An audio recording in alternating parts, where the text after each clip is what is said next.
వారి కులం సంబంధించినటువంటి అడగదొక్కబడ్డ వర్గాలు ఒకవేళ వాళ్ళకి సంబంధించినటువంటి ఒక హక్కుల గురించి మాట్లాడితే కులం ప్రస్తావన రావద్దు, రాజకీయాలకు వాడవద్దు. ఇలా రాజకీయాల్లో ఉన్నది కులం కాకపోతే why is that no chief minister ఇంతవరకు చీఫ్ మినిస్టర్ ఎందుకు కాడండి? మరి తెలంగాణలో కాదు, ఆంధ్రప్రదేశ్ లో ఎందుకు గారు? మరి దేశంలో కూడా ఎక్కడ తక్కువ చోట్ల అయినరు. బీహార్ లోనో లేకపోతే తమిళనాడులో తప్ప కాదు. మన కర్ణాటకలో అయినారు, కేరళలో సార్, తమిళనాడులో అయినారు. సౌత్ ఇండియాలో కాదంటే Andhra Pradesh, Karnataka, Kerala, Tamil Nadu. Sir proportionate representation లేదు. ప్రపోర్షనేట్ మధ్యప్రదేశ్ లో ఇవాళ పార్లమెంట్ లో కూడా ప్రపోర్షనేట్ రిప్రజెంటేషన్ లేదు. హైదరాబాద్ సెంట్రల్, నార్త్ లో అయినారు, సౌత్ లో అయినారు. అన్ఫార్చునేట్లీ ఉమ్మడి ఆంధ్రప్రదేశ్ లోనే కాలేదు. ఆంధ్రప్రదేశ్ అనే కాదు, మీకు దేశవ్యాప్తంగా కృష్ణను అడుగుతాను, ఎందుకంటే మా ప్రతినిధి కాబట్టి చెప్తున్నా. మా అన్న మాకు దార్శనికుడు కాబట్టి చెప్తా ఉన్నా. ఇవాళ బీసీ ప్రధానమంత్రి అంటే బీసీ మంత్రులు 30 మంది ఉండంటే హైదరాబాద్ సెంట్రల్ యూనివర్సిటీస్ లో, పబ్లిక్ సెక్టర్ కంపెనీస్ లో not even 10% of the backward classes are there and majority of the BC కోసం ఉండవలసిన పోస్టులన్నీ కూడా వేకెంట్ పడి ఉన్నాయి. రిక్రూట్మెంట్ లేవు. అది గవర్నమెంట్ ఆఫ్ ఇండియా పొజిషన్స్ కానీ, సెంట్రల్ యూనివర్సిటీస్ కానీ, సెంట్రల్ ఇన్స్టిట్యూట్స్ కానీ, పిఎస్యూస్ కానీ మొత్తం కూడా బీసీలకు బ్యాక్లాగ్ పోస్టులు అట్లా పెండింగ్ లో ఉన్నాయి. ఎందుకు అట్లా పెండింగ్ ఉండాలండి? Why is that they are not recruiting? మరి నా ఓడు అనుకున్నాడు అక్కడ ఉన్నప్పుడు నింపాలి. కాబట్టి మీరు రాజకీయాలకు వాడుకోవద్దంటే మీరు రాజకీయాలకు వాడుకుంటుంది మీరు. కాబట్టి ఆ రాజకీయపరమైన న్యాయం చేయాలి. అంబేద్కర్ ఏమంటాడు? The master key of development is political empowerment అని చెప్పండి. ఇవాళ ఎందుకు తెలంగాణలో కూడా మంత్రిత్వ శాఖలు మంచిగా ఎందుకు కోరుకుంటున్నారు? ఆ వర్గాలకు సాధికారత వస్తుందని చెప్పండి. బడ్జెట్ కేటాయింపులో అన్యాయం జరిగిపోయి ఆఖరికి ఫీ రీయింబర్స్మెంట్ల కోసం రోడ్డు మీదకి వచ్చి కొట్లాడుకోవాల్సిన పరిస్థితి ఎందుకు రావాలా? When education is a fundamental right, when it is an obligation of the government. నువ్వు ఫీ రీయింబర్స్మెంట్ అన్న పథకాన్ని పెట్టి దానికోసం పిచ్చగాళ్ళ లేక కాలేజీలో స్టూడెంట్స్ ఎందుకు తిరగాడాలా? ఇవాళకి కూడా doctor B R Ambedkar overseas scholarship అని కేసీఆర్ గారు ప్రవేశపెట్టింది. ఇవాళ అమెరికాలో మిగతా దేశాల్లో పిల్లలు బిచ్చగాళ్ళు లెక్కున్నారు. ఇవాళ ఆ ట్రంప్ అనేటువంటి అడమైన చట్టం పట్టుకొచ్చేసి వాళ్ళని పని చేయనిస్తలేడు. పని చేస్తున్నా కొంత వెసులుబాటు ఉంటుందని రాష్ట్ర ప్రభుత్వం వాళ్లకు ఫీజులు చెల్లిస్తలేదు. మొత్తానికి వాళ్ళ బిచ్చగాళ్ళు లెక్క తిరుగుతున్నారు. Why is that the downtrodden section have to be like a beggars? Democracy అంటే ఏంటి? అందరికీ సమానమైన, మన ప్రియాంబుల్ ఆఫ్ ద డెమోక్రసీ ఏం చెప్తుంది? అందరికీ సమానత్వం ఉండాలని చెప్పని. ద స్పిరిట్ ఆఫ్ కాన్స్టిట్యూషన్ పాటించకుండా ఎప్పటికీ బిచ్చగాళ్ళు లెక్క నాకు పదవులు ఎందుకు ఇవ్వవు, నాకు మంచి శాఖలు ఎందుకు ఇవ్వవు, నాకు ఎమ్మెల్యే పదవులు ఎందుకు ఇవ్వవు, నాకు కార్పొరేషన్ చైర్మన్ ఎందుకు ఇవ్వవు, నాకు ఫీ రియంబర్స్మెంట్ ఎందుకు ఇవ్వవు, ఎన్నాళ్ళు అడుక్కుంటా పోవాలి 70 ఏళ్ళు వచ్చిన తర్వాత. అంటే మనము ఒక న్యాయబద్ధంగా ధర్మబద్ధంగా ఆలోచించవలసిన అవసరం ఉంది. ఎవరి వాటా వాళ్ళు తీసుకొనియండి. ఐఎమ్ నాట్ ఎ కాస్టిస్ట్, బట్ నువ్వు కులం పేరు మీదనే రాజకీయం చేస్తా ఉన్నావు, నువ్వు కులం పేరు మీదనే వివక్ష చేస్తా ఉన్నావు. చేసినప్పుడు తప్పకుండా ఈ వర్గాల వాళ్ళు అడుగుతారు.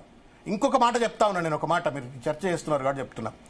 Sir, by fulfilling the reservations in this country, you only contribute to the nation's growth. Majority వర్గాలను నువ్వు అధికారానికి కావచ్చు, సమాజ ఫలాలకు దూరంగా ఉంచినప్పుడు ఆ సమాజం ఎట్లా అభివృద్ధి చెందుతుంది, ఆ దేశం ఎట్లా అభివృద్ధి చెందుతుంది చెప్పండి. మీరు ఇమాజిన్ చేయండి అమ్మా, మీరు మహిళలకు రిజర్వేషన్లు ఒకవేళ ఇచ్చి ఉండకపోతే మీరు ఇక్కడ కూర్చునే వాళ్ళ, మీరు దేశాభివృద్ధిలో భాగమై ఉండేవాళ్ళ. కాబట్టి ఇవాళ బీసీలకు రిజర్వేషన్లు ఇచ్చినా, బీసీలకు సమతుల్యమైన వాటా ఇచ్చినా ఈ దేశ అభివృద్ధి కోసం ఇచ్చినట్టే. నేషన్ ఎంపవర్మెంట్ కోసం బీసీస్ ఎంపవర్మెంట్ జరగాల్సిన అవసరం ఉంది. ఇంకొక మాట, మీరు ఇంతకుముందు ఉండుండో మాట అన్నారు కాబట్టి చెప్తా ఉన్నా. మీరు కేసీఆర్ గారు అపాయింట్ చేసిన కార్పొరేషన్ చైర్మన్ల పదవులు తీసుకోండి, ఆయన అపాయింట్ చేసినటువంటి ఒక లోకల్ బాడీస్లో ఇచ్చినట్టు పదవులన్నీ తీసుకోండి. మెజారిటీ అటు ఏదైనా ఉద్యమకారులన్నా కానివ్వండి, లేకపోతే అట్టడుగు వర్గాలకు చెందినటువంటి వాళ్ళకి ఇచ్చినారు.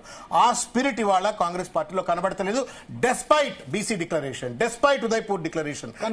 పంచాయతీ ఎన్నికలు ఎంత ఇంప్లిమెంట్ అయింది? 23% రిజర్వేషన్. సార్, మీరు పంచాయతీ మున్సిపాలిటీలో 23% మీరు సంఖ్య తీసుకొని మాట్లాడారు. 23 కాబట్టి వీళ్ళు 42 అని వీళ్ళు హామీ ఇవ్వాలి కదా. ఇప్పుడు అది 23 కూడా ఇస్తట్లేదు, కొడతలేదు కదా.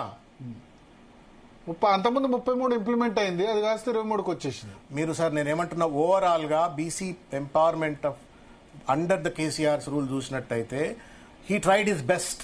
నువ్వు దానికంటే ఎక్కువ ఇస్తా అన్నావు, దాన్ని ఎందుకు తుంగలో దొక్కుతున్నావు అడుగుతున్నాం. రెండు కౌన్సిల్ కు అసెంబ్లీకి ఎప్పుడన్నా బీసీలను ఇప్పుడు పంచాయతీ ఎంబీసీ కార్పొరేషన్ ఎప్పుడన్నా ఎన్విజన్ చేయగలిగినరా? ఎంబీసీ కార్పొరేషన్ ఎప్పుడైనా ఎన్విజన్ చేయగలిగినరా? ఎప్పుడన్నా యాదవులకు గన్ని వేల కోట్ల రూపాయలు ఇచ్చి గొర్రెలు ఇవ్వగలిగినరా? ఇవాళ ద పింక్ ఎకానమీ అని చెప్పని మొత్తం యాదవులంతా కూడా ఆర్థికంగా సుసంపన్నమైన పరిస్థితి మనం చూస్తా ఉన్నాం ఇవాళ. చేపలు ముదిరాజు పిల్లలకు బెస్తవాళ్లకు ఆర్థిక సుసంపన్నం. ఇవాళ హైదరాబాద్ లో ఉద్యోగాలు చేసుకునే కంటే మేము ఊర్లో ఉండి చేపలు పట్టుకుంటే మేము ఎక్కువ సంపాదించుకుంటామని you have to move from there కదా. అంటే నువ్వు అక్కడే ఆపుతావా చెప్పండి. కేసీఆర్ గారు ఆర్థికంగా యాదవులను బలోపేతం చేసిండ్రు, ముదిరాజులను బలోపేతం చేసిండ్రు, బెస్తవాళ్ళను బలోపేతం చేసిండ్రు. ఇంకా అక్కడనే ఆపాలన్నా మరిగా? మీరు నెక్స్ట్ స్టెప్ ఇవ్వండి మరి. మీరు కేసీఆర్ గారు చేయగలిగింది చేసిండ్రు. తెలంగాణ వచ్చిన కొత్తలో ముదిరాజులు అనేక మంది రైతు కూలీలు ఆత్మహత్య చేసుకున్న వాళ్ళు ముదిరాజులు. దాని తర్వాత ఎప్పుడైతే చెరువులను నీళ్లు నింపి చేప పిల్లలు వేసి అక్కడ ఒక ఎకానమీని ఎప్పుడైతే విలేజ్ ఎకానమీని స్ట్రెంథన్ చేసిండ్రో ఆటోమేటిక్ గా వాళ్ళంతా అక్కడ ఉన్నారు. కాంగ్రెస్ నుంచి రామచంద్ర నాయక్ గారు కొత్త డిప్యూటీ స్పీకర్ కాబోతున్నారు. Deputy speaker Congress party nominating అవుతారు. రామచంద్ర నాయక్ గారు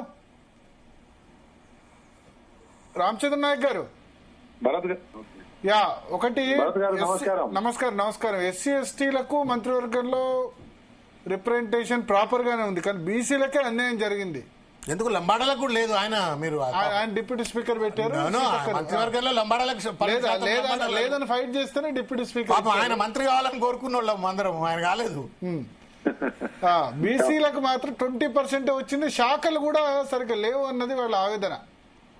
బర్రెలు గొర్రెలు చేపలని మీరు ఏదైతే బీఆర్ఎస్ అన్నారో అవే శాఖలు తీసుకొచ్చి ఇచ్చారు. మళ్ళా భరత్ గారు బర్రెలు నేను అన్నారు బర్రెలు గొర్రెలు చేపలు అడవులు.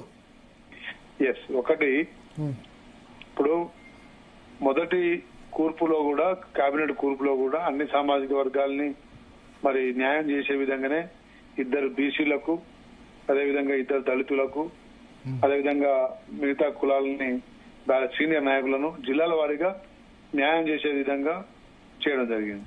ఇప్పుడు మొన్న జరిగిన 2వ విస్తరణలో మరి బీసీ వెనుకబడిన కులాల నుండి మన సిఆర్ గారిని, మాదిగ సామాజిక వర్గం నుండి అడ్లూరు లక్ష్మణ్ గారిని, మాల సామాజిక వర్గం నుండి వివేక్ గారిని మరి జిల్లాల వారీగా, అంటే కేవలం కులాలు ఒకటే కాదు జిల్లాల వారీగా కూడా కొంత ప్రాతినిధ్యం అంటే అవకాశాలు ఇవ్వాల్సిన అవసరం ఉంది.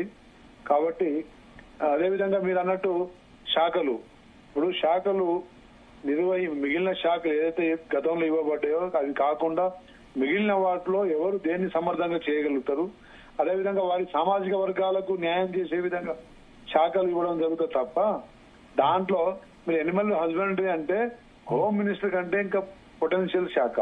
హోమ్ మినిస్టర్ కేవలం పేరుకే అది బలంగా పేరుగా వినబడుతుంది, కానీ హోం శాఖలో ఏముంటదండి? ఎనిమల్ హస్బెండరీ హోమ్ కంటే పవర్ఫుల్ అంటారు. మరి అట్లా అయితే ఎనిమల్ హస్బెండరీ మరి హోమ్ మినిస్ట్రీ గురించి ఎందుకు పోటీ పడ్డారు మొన్నటి వరకు కాంగ్రెస్ లో? ఉత్తమ్ కుమార్ రెడ్డికి ఇస్తారు, బట్టికి ఇస్తారు, వేరే వాళ్ళకి ఇస్తారని ఎందుకు స్పెక్యులేషన్ జరిగింది? యానిమల్ హస్బెండరీ వాళ్ళకి ఇస్తారని ఎందుకు స్పెక్యులేషన్ జరగలేదు?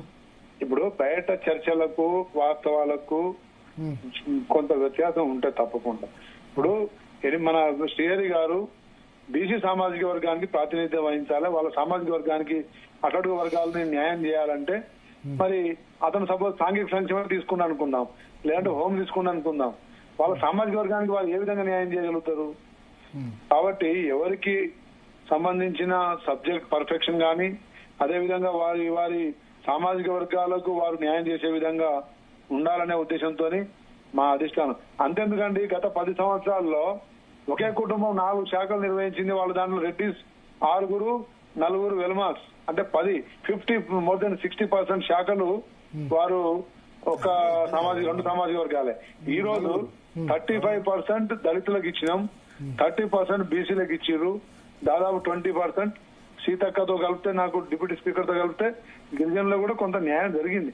సరే వాస్తవంగా మా లంబాడ సామాజిక వర్గం రిప్రజెంటేషన్ ఎక్కువ ఉండొచ్చు, కానీ మరి జిల్లాలను కూడా పరిగణన తీసుకొని మరి నాకు మొదటిసారి గెలిచింది అనే ఉద్దేశంతో తర్వాత భవిష్యత్తు ఉంటది, ఇంకా ముందు మంచి కాలం ఉంది కాబట్టి ఈసారి డిప్యూటీ స్పీకర్ తోని కొంత ఎక్స్పీరియన్స్ కోసం కావచ్చు, అదేవిధంగా కొంత మరి జిల్లాల సమీకరణలు కావచ్చు, ఏదైనా కేబినెట్ ర్యాంక్ ప్రజలకు మేలు చేయడం కోసం, ప్రజా సంక్షేమం కోసం తప్ప కులాలను లేకపోతే ఎన్నికలను దృష్టిలో పెట్టుకొని మన గత ప్రభుత్వం దళితులు మొత్తం మొదటి కేబినెట్ లో కడియం శ్రీహరికి ఇచ్చారు, రాజయ్య గారిని పీకేసినాక తర్వాత రెండో గవర్నమెంట్ లో కొప్పుల ఈశ్వర్ గారికి ఇచ్చారు.